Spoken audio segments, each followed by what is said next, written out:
Namaskara to everyone. In this video, we shall learn about patterns and symmetries in shapes. Let us try to understand the concept.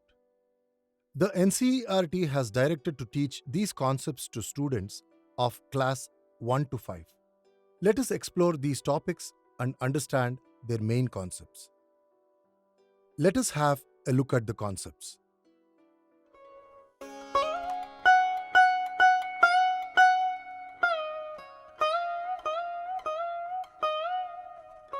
All concepts in mathematics have their own path and framework. An outline is necessary, especially when we come to patterns and symmetry. We relate to shapes and numbers, observe and trace the pattern and symmetry.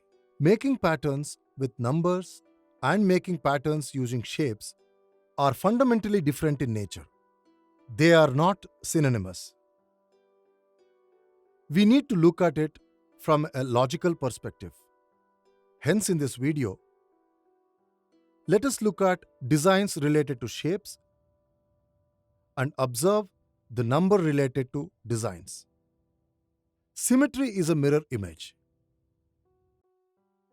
In the mirror image, only if we recognize the axis, we will be able to match the right and the left sides. Similarly, this happens with numbers. Let's take a number, say 181. When we look at it as a mirror image, we see 181 in the mirror as well. So the number remains the same whether you see it from right to left or from left to right. Will it be similar with all numbers? For example, take 131. Next, take the number 121 and observe. If we write and look at it in the mirror, we see that the numbers are in reverse order. So when we look at a numeric symmetry, only a few numbers look symmetrical. Let us keep in mind and understand symmetry in this video.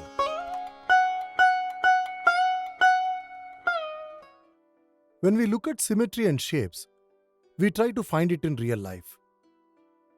Where do we see it in our daily life? How do we observe shapes in real life? To make it simple, we make use of these square counters. These square counters are made up of EVM foam. So if we dip it in water and stick it on the board, it sticks for about 2 hours. Students find it attractive and it gives a special experience in learning. It's also helpful in creating different shapes. Let us take a few examples here. We dip these red square counters in water and stick it up here. Now let me stick this green counter. Next is yellow. After this is blue. And finally, saffron color. Now observe here. What did I do? I stuck red and green again. In the beginning, we had red and green here. And we have red and green here as well. What should be after that? Or what could it be next? Just by observing, we will know. After red and green, we have yellow. We have to take the yellow counter. And after that, after yellow, we have blue one. After blue, what do we have? We have saffron. If we observe the color pattern, we have red, green, yellow, blue, saffron. If you observe the first 5 and the next 5, is there anything common or something different? If you observe it well, we will know that this will keep going on like a pattern. Tell me, which will be the next color? Yes, next will be red. What is the pattern here? Red, green, yellow, blue, and finally saffron. this pattern will continue. We can see a clear pattern here. Do we see a pattern only when we stick the counters in a straight line? Let us use more square counters and make another pattern. Observe what I am doing.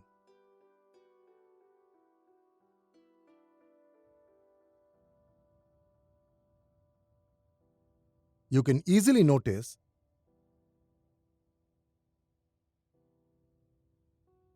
I have taken only red counters, but I keep the first one straight, the second one in oblique, the third is straight, and fourth is oblique. So how could the next counter look? Can we see this color? Is it okay? So what we need to do is observe the pattern. Can we keep the blue counter like this? No. So what do we do now? We need to keep it like this and continue the pattern. Is it correct? Can we place it like this? No. We have to observe the earlier pattern and continue sticking the counter in the same pattern. We have seen how we create different patterns using square counters.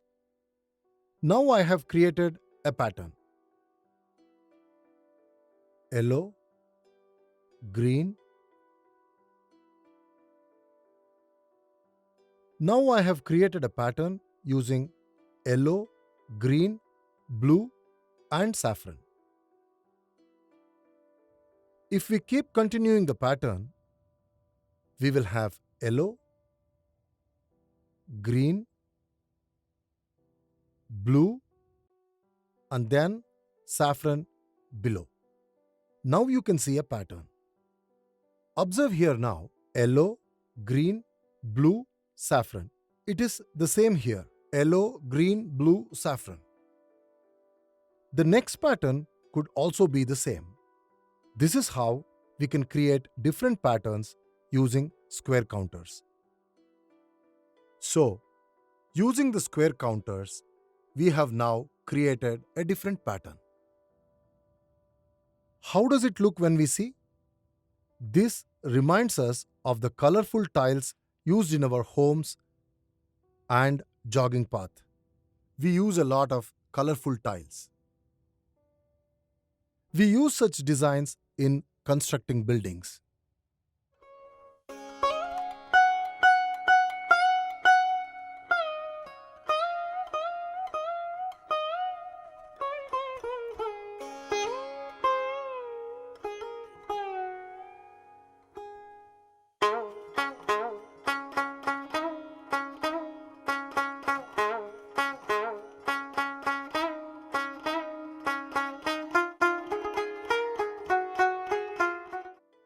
We have seen how we can create patterns using square counters.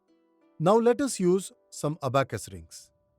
Let us see how abacus rings can be used for creating a pattern. Here I have a white and a red ring, and then blue, yellow, and green. I have kept 5 rings here: white, red, blue, yellow, and green. We can continue the same pattern starting with white. Let us start it again. We will place a white ring here. Next is red. So let us keep a red ring. After red, we have a blue. Like this, we will continue. Next is yellow. So I will keep a yellow ring. After yellow, it's a green ring. Here we have a complete pattern. We have white, red, blue, yellow, and green. This is how we create a pattern using abacus rings. We can see similar patterns in our daily life. We can see such patterns in objects around us. If we give the tools to the children and give them an opportunity, students can create various patterns. Now, I have a different TLM. If you see this tool, this is called a number line. If you observe this, the beads are of two different colors. This is white and this is red. After white and red, which color do we have? Can we spot a pattern here? Yes, we can. White, red, and white. The same pattern continues.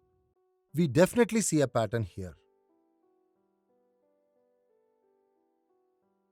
Now I will use these yellow cubes. I have kept one yellow cube. Next to it, I will place 3 cubes. So I placed 1 and then 3 cubes. After 3, I will now place 6 cubes. And after 6, if you observe the number of cubes that I am going to place,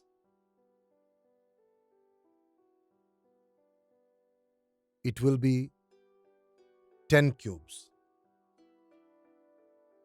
If you observe, we have one yellow cube here, we have 3 cubes here, and then we have 1, 2, 3, 4, 5, 6 yellow cubes, and then we have 1, 2, 3, 4, 5, 6, 7, 8, 9, 10 yellow cubes.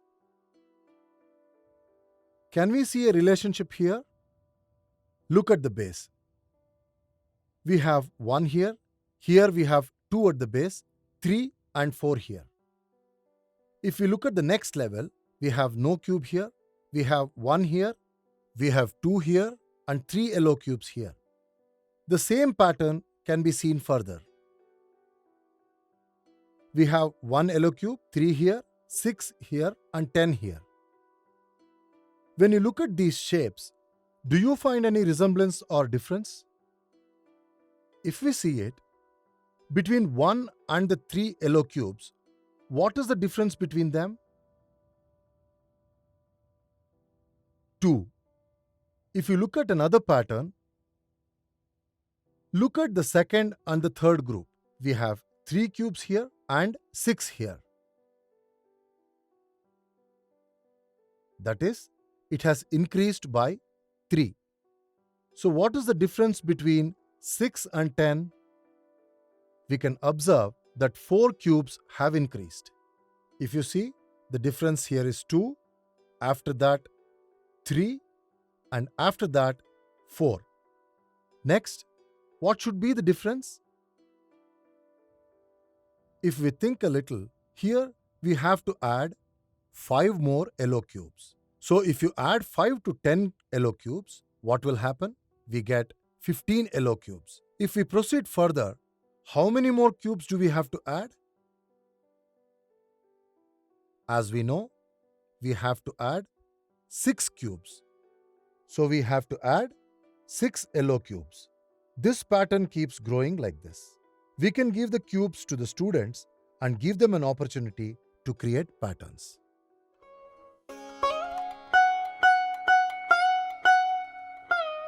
When we create various shapes, we use different TLMs to create different shapes. Now, how do we represent the same? To see that point, what shall we do? Let us use a square-lined notebook. These days, when we are into learning maths, we use these square-lined books. So these square-lined books are more in use these days. So to represent the patterns, let us see how we can use square-lined books. As we all know, in a square-lined notebook, every square is 1 centimeter in length and 1 centimeter in breadth. What can we do with them is try various patterns.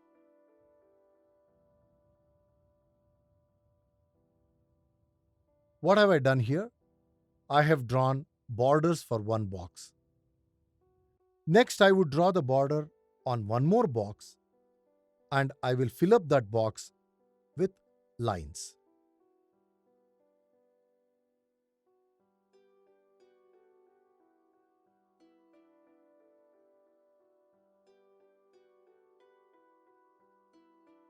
Next, I will draw these lines for the third box. I will leave it empty and draw another box. Next, I will draw lines here and fill it up.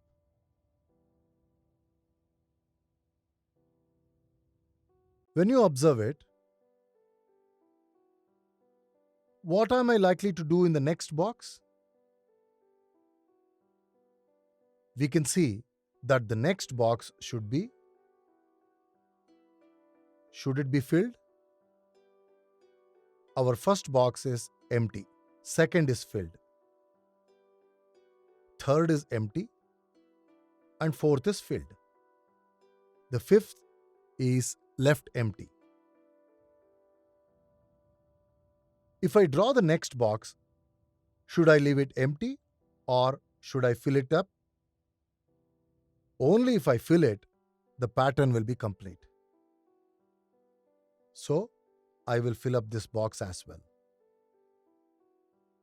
This process continues. Now, we can see a clear pattern as we go along. Now, let us look at another pattern. Let me draw the box again. This time, I fill it up with dots. I draw another box and fill it with lines. I draw the third box and I will leave it empty.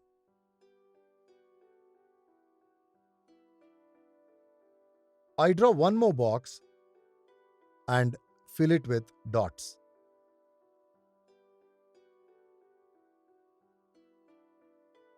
I draw one more pattern and fill it with lines.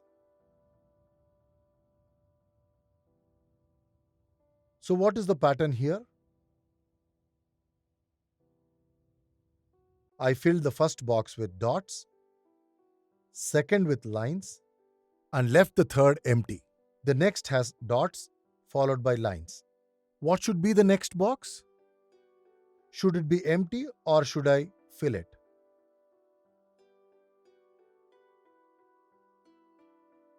By observation, we can say it has to be empty. Again, this pattern can go on. From this, we can understand that patterns can be either horizontal or vertical, or it can be in various other shapes. Just as we used the square-lined books for creating patterns, we can create different patterns in different directions as well. Let us look at it now.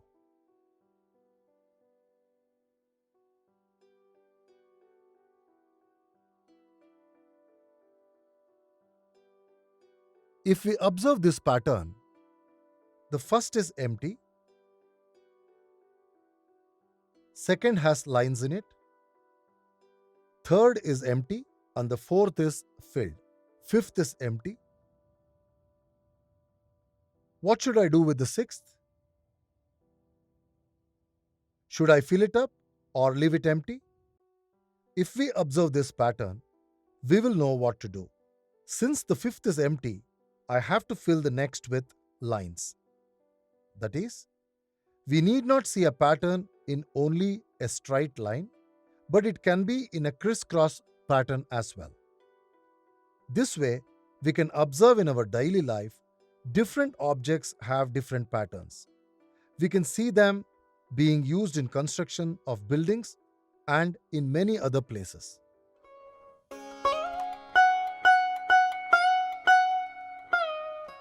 Now let us see how to create symmetry or recognize symmetry when there is one. Is there a symmetry at all? How do we identify an axis of symmetry? First, I will write the English letter A. If we draw a straight line through it and compare one portion to the other, what do we see? One portion is equal to the other. Let us look at another letter. This is the letter O. When we draw a line through it, it looks like a mirror image. They look like the left side and the right side. It looks to be at the opposite portion. It can look like a mirror image. If we take another English letter, we draw a vertical line and divide it in the middle. What happened to the left and the right portion? They look equal and are on the opposite sides like a mirror image.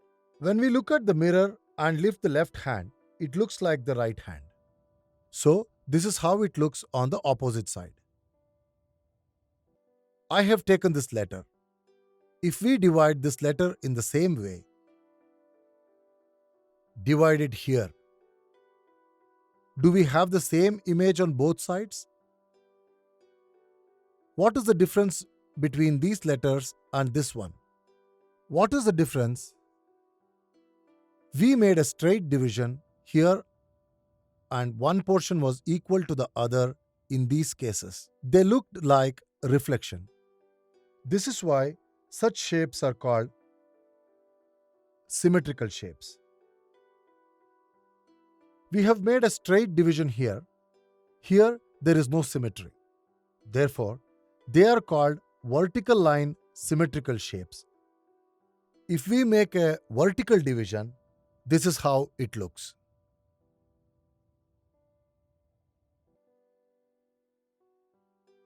However, if we divide this letter horizontally, the lower and the upper parts match each other. So they can be called horizontal symmetry. Horizontally symmetric shapes. Similarly, we can look at another letter. This is the letter H. Now observe this one. What if we do a vertical division? Or what if we divide it in this way? The upper half and the lower half. The left side and the right side. They are on the opposite side and they match each other. So what does it show? Since it is on the opposite side, we can say these are vertical symmetric shapes and there are horizontal symmetric shapes. I wanted to see the symmetry in letters, so I used them. We can see symmetry in other shapes as well.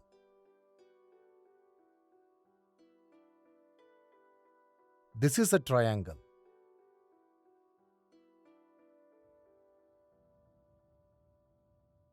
This is how we see symmetry in these shapes. When we divide this triangle vertically, we can see two parts. One part matches the other. The line which divides the shape into equal parts is called the axis of the symmetry. This is what is known as axis of symmetry. Does this mean that every shape has only one axis of symmetry? Let us see that. Now let me divide this triangle from this side.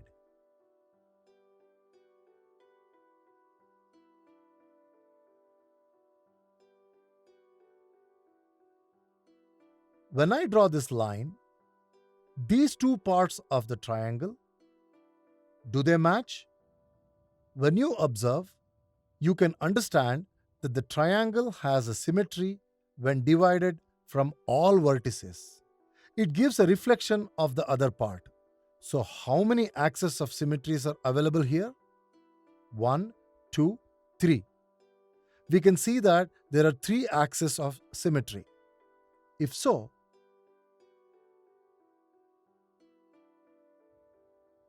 in this shape, how many axes of symmetry can we see? vertically,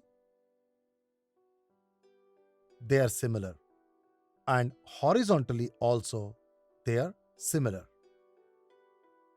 In this shape, we see two axes of symmetries. Sometimes they ask us to draw a line from this vertex to this one. But diagonals are never taken as axes of symmetry. Only vertical and horizontal dividers are taken as axes of symmetry. So it may be this triangle or a rectangle, or it may be a square. All these shapes are of symmetry.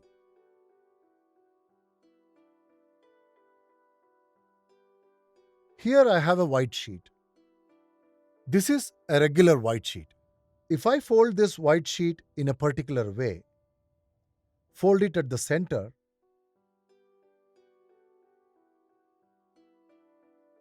we see a line in the middle. What shall we do with this line? Let us mark it.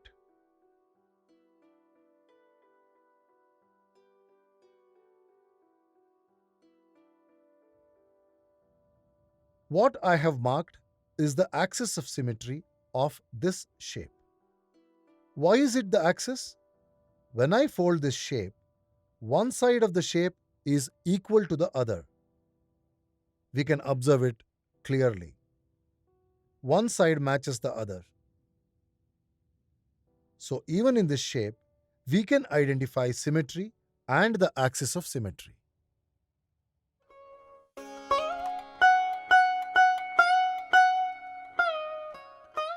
Every day, we see many shapes. When we go to the groves, we can see many butterflies flying. When we observe the butterflies, their wings show a wonderful symmetry. On many occasions, we see our children play around with colors. We can show symmetry with colors as well. This way, in different letters, in different shapes, and in different everyday life objects, we can identify symmetry.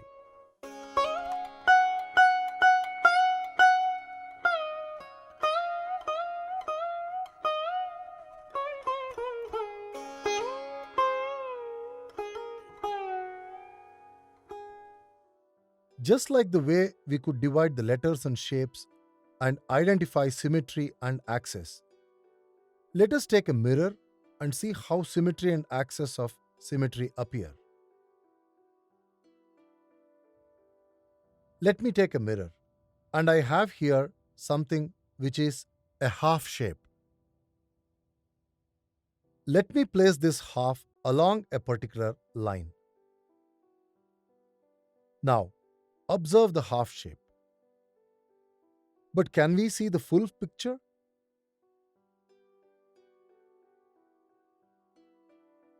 Yes, now we can see. Which shape does it resemble? It looks like a tree. Do you see that the straight line between the mirror and the half shape? That line is called the axis of symmetry. So this half shape, along with the shape in the mirror, gives us the symmetric shape. So we can see the full picture in the mirror. I mentioned palindromic numbers. That is, if we look at a number using a mirror, I have selected 181. 181. Let us see how it looks in the mirror. Can you see it? Yes. But what is the number that you see? Can you read? We see 181. Now let us see another number. See what I chose. Can you read the number? Read it straight. 131. If we see it in the reflection, do we see the same 131 or something else? Was there a difference in the reflection of 181 and 131, or was there something else? In 181, we got the same reflection. With 131, we get an opposite reflection. So when we select numbers, only if we choose particular numbers, they give similar reflections. Hence, we need to choose the numbers carefully. So, all palindromic numbers may not have symmetry. While learning about patterns and symmetry, we made use of a few learning tools and square lined books and learnt how to create them and about the axis. We are using these patterns in many different areas.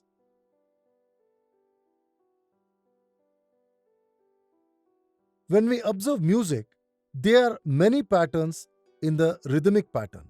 Rhythm can be in 2, 4, 6, or many other patterns. It could be the rangoli design in front of the house. It could be the design using dots and lines. We can see a pattern there. Any art, like the drawing that we do, can have many patterns in them.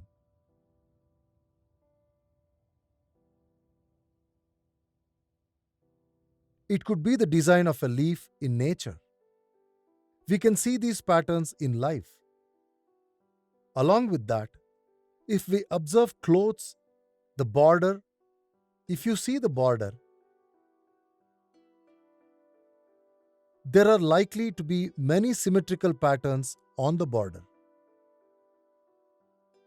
It may be when we observe a building or when tiles are being laid, we are likely to see patterns. Moving forward, even when we discuss axis of symmetry, we can see symmetry in letters and shapes.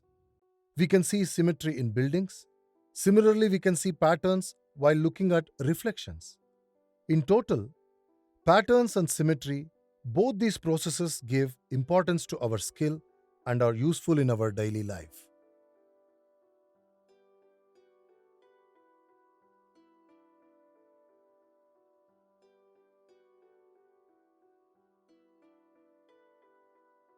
Another important and useful aspect of patterns and symmetry is that it's useful in competitive exams. These exams begin in grade 6. It may be Adarsha, Navodaya, or Morarji schools, or in any competitive exams we take for a profession. There will be shapes and patterns that will challenge our mind and abilities. They have brought in concepts of patterns and symmetry. However, on many occasions, some of our teachers do not grasp it and teach patterns directly. Going forward, we need to give more importance to such topics and impart to students skill based concepts clearly. Then we can teach these concepts very well.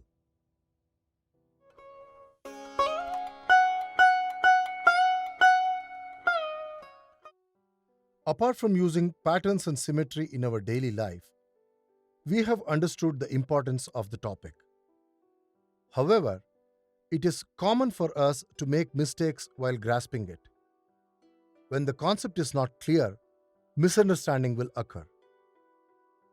Usually, when we create patterns, if we do not understand the relationship between one shape and the other, or one pattern and the other, then it becomes difficult to create the next pattern. Hence, it is important to understand the relationship of patterns. Similarly, when it comes to palindromic, that numbers that read the same from right to left and from left to right, we have a process to read them. For example, 181. 181 is the same from the opposite end too. Even when you see its reflection, you see the same thing. But if we use 131, we get to see a different mirror image. That is, all numbers do not have that symmetry. Hence, while choosing numbers, we have to select with care and explain palindromic numbers. Finally, in this video, we have understood everything related to patterns and symmetry. Thank you very much.